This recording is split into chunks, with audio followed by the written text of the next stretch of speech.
While the effects of the global recession might be damaging to the developed world, in the world's poorest countries, they can be disastrous. The economic crisis has already pushed another 100 million people into poverty, meaning malnutrition is becoming an increasingly serious issue. One unique solution to the problem is bringing together NGOs, governments and the private sector to help in some of the world's most heavily populated countries, including Bangladesh.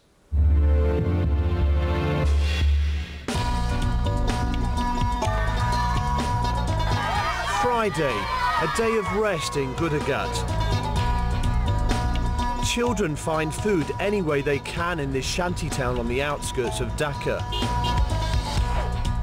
Here, 24-year-old Lippy feeds her child, adding a vitamin and mineral supplement to the infant's food. The baby doesn't want to eat. If I feed her a supplement, her appetite will be better. It's not just little Lemon Shake who's malnourished. More than 40% of children under 5 at many levels of society suffer the same fate. Sprinkles or Monimix, a micronutrient sachet, is one solution to this growing problem. My first baby is 6 years old, and when he was 1 year old, then I first saw that he is anemic, very much anemic. Then when my second child is 10 months only, then I found about Monimix. Cyclones, flooding and a doubling of food prices last year have all affected the rates of malnutrition here in Bangladesh.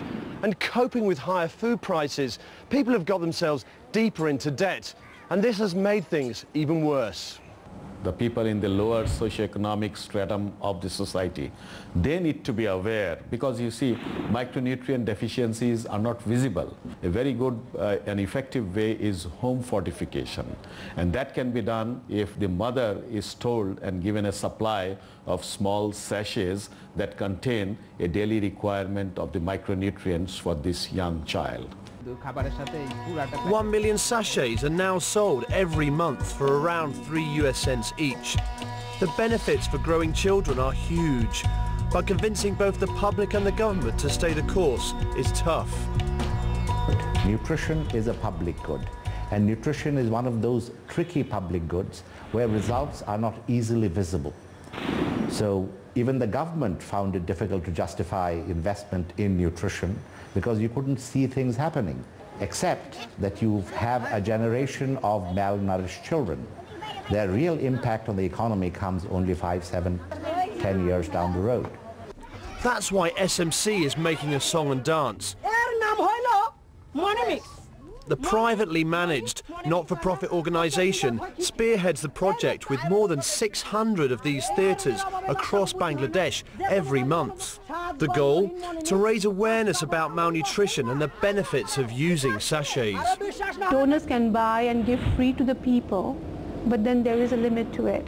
So you social market, you change the behavior of the people in such a way that they understand the worth of it, and if they are buying, then you know that it is going to sustain, and that's what it is. The product sustains itself. That's because the government has yet to legislate on fortifying staple foods with vitamins and minerals. Instead, a public-private partnership fights malnutrition. NGOs do the marketing, while a generic drugs company produces the sachets.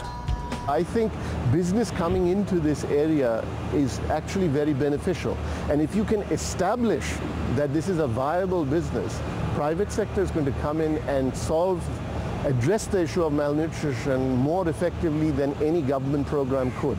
It's already happening in Bangladesh with GAIN. The Global Alliance for Improved Nutrition is investing $3 million with the support of USAID to help market sprinkles.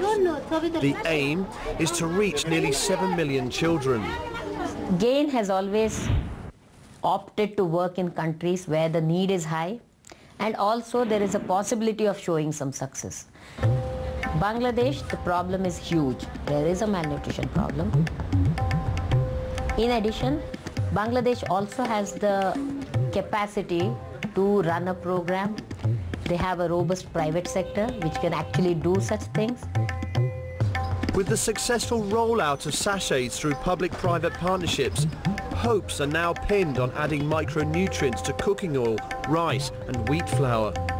The focus, fortifying not only food, but Bangladesh's future generations. We are trying to lift our country out of poverty.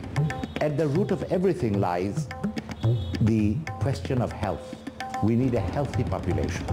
We need a population that is productive as the rest of the world.